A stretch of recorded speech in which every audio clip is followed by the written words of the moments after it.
Yeah. Hello, ladies and gentlemen. Bí gbogbo yín ṣe mọ̀, orúkọ tèmi a máa jẹ́ Olúgbẹ̀dù. Tẹ́ bá dẹ̀ ti ń gbọ́ Olúgbẹ̀dù, ẹ ti mọ̀ pé Yorùbá nation ni no going back ní ọjọ́ kọjọ́. Gẹ́gẹ́ bí ẹ ti mọ̀ ní ilẹ̀ UK, in the UK, we are having our rally. Rally wa ń bọ̀, we are having our rally again. Yeah, as we do it, as we always do it, we gbéga. We lift it up. We gbé Yorùbá nation ga. Ẹ ti sọ fún yín. Bẹ́ẹ̀ jáde bá wa ṣe, a ó ṣe fúnra wa. Bẹ́ẹ̀ bá ń bínú, àwọn òbínú. Ọkọ̀rò pa ti lọ ní, àwọn ò lọ, àwa dúró sínú Yorùbá. Mo dẹ̀ mọ̀ pé ní ẹbí Nàìjíríà ṣe ń wọ́n ṣe ń sáàfù yín ní bread and breakfast yẹn, ó ń dùn mọ́ yín nú. Ẹ jẹ́ ká ṣe ìyípadà. Ẹ jẹ́ ká jáde wá sọ ẹ̀dùn ọkàn wa. Let's come out and come and set our mind. Let's show it to the people that we can stand as a Yoruba nation. Àwọn akọ́ra ni ti mú gbó. Yeah, mo ti mú gbó. When it comes to Yoruba, ọmọ Yoruba ni mí o. Yes, I always come out fully.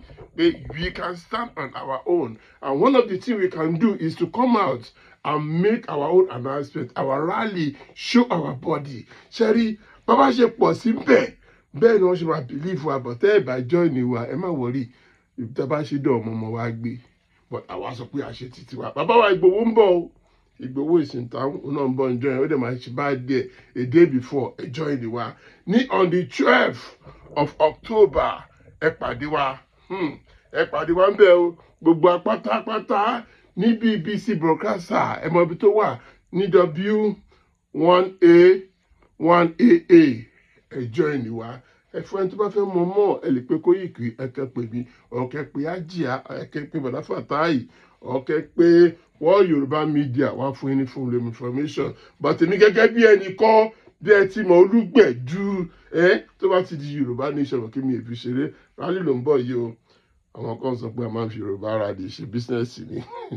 Àwọn ọlọ́tẹ̀ wọ́n fẹ́ dàrú ni o. Gbogbo ọmọ Yorùbá tó bá mọ̀ pé Nàìjíríà ti ń sá fún ní cup of tea wọn, tó dẹ̀ fẹ́ yí padà rere kọjọ́ ìgbà ní ọjọ́ yẹn, bosses máa tó máa move around. There will be a very big surprise on that day. Tell me believe. Ò ní sọ. Ní on the 12th of October, ní oṣù tá a wà yìí, rally wa ń bọ̀. Yorùbá nation rally. Yeah. Ẹ má jẹ́ ká gbẹ̀yìn o. Join us on that Saturday. Let's all come out together. My name still remain Olúgbẹ̀dù. Yorùbá nation, I stand.